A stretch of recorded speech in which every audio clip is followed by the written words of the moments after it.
ஃபேஸ்புக்கில் ஏதோ ராஜமூர்த்தின்னு ஒருத்தர் ஒரு போஸ்ட் மாதிரி போட்டிருக்காரு. அதை எடுத்து அனுப்புனீங்க, அது எதுக்கு சார்? மனது உண்மையிலேயே வேதனைப்படுகிறது. யார் தெரியுமா அந்த ராஜமூர்த்தி?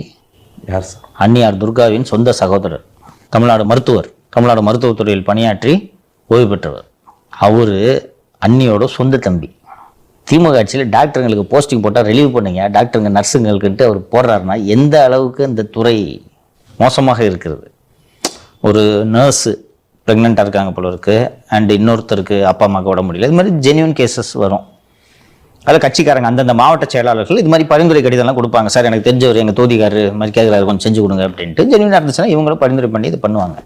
ராஜமூர்த்தி பரிந்துரைத்து ஆணை பிறப்பித்த பின்னும் அவர்களை பணியிலிருந்து விடுவிக்க மாட்டேங்கிறாங்களாம். மெடிக்கல் டிபார்ட்மெண்ட்டு மொத்தம் 3ஆக பிரிக்கலாம்.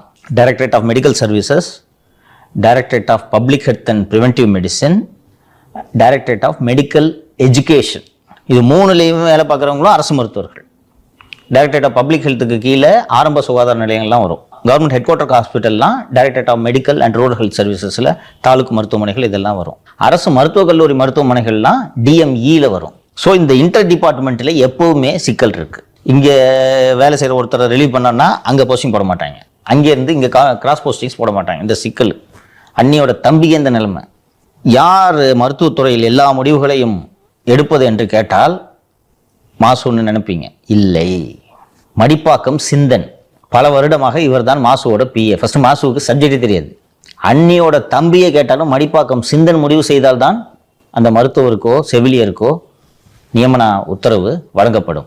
டிரான்ஸ்ஃபர் அண்ட் போஸ்டிங்லேருந்து மருந்து பர்ச்சேஸ் வரைக்கும் எல்லா முடிவுகளையும் எடுப்பது மடிப்பாக்கம் சிந்தன்.